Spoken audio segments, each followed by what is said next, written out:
এবার আমি আমার 90,000-এর পরিবার বাসে সব বরিশাল গ্রুপ নিয়ে বরিশাল থেকে যাচ্ছি কক্সবাজার। এবারের ট্যুরে আমরা গোল্ডেন লাইন পরিবহনের একটা হিনো একে 1J গাড়ি নিয়েছি। আমি একজন বাস লাভার আর আমাদের গ্রুপটাও হচ্ছে বাস লাভিং গ্রুপ। গাড়ির সাইডে আমরা আমাদের একটা ট্যুরের ব্যানার লাগিয়ে দিয়েছি।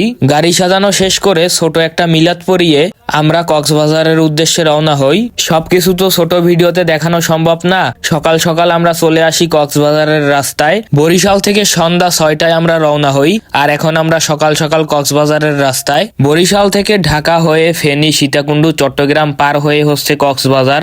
একদম সকাল সকাল আমরা চলে আসি কক্সবাজারের যে মেইন গেট, সেই গেটে। এখান থেকে কক্সবাজারের সীমানা শুরু হয়। ওই সাইডের দিকটাতে লেখা আছে ওয়েলকাম কক্সবাজার, আর এই সাইডের দিকটাতে ধন্যবাদ কক্সবাজার। ফাইনালি আমরা চলে আসি কক্সবাজারের সেই ভাইরাল জায়গায়, যেটার নাম হচ্ছে কলাতলি মোড় বা ডলফিন মোড়। এই জায়গার ভিডিও আপনারা টিকটক, ফেসবুক, ইউটিউবে অনেক দেখেছেন। কক্সবাজার থেকে মেরিন ড্রাইভের রাস্তা ধরে আমরা চলে যাব আমাদের রিসোর্টে। এখানে আমরা 1 রাত 2 দিন থাকবো। কক্সবাজারে আমি কি খাইলাম, কি করলাম সবকিছু আপনাদেরকে দেখাবো পরবর্তী ভিডিওতে।